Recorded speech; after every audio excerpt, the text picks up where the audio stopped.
डोंगर आणि त्याच्या आजूबाजूचा हा कोल्हापूर जिल्ह्यातील सुजलाम परिसर. ह्या डोंगरांगा, नद्या,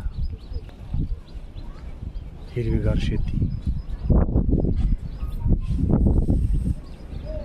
डोंगरी शेतामध्ये आता पावसाळी मशागती पीक लगभग चालू आहे.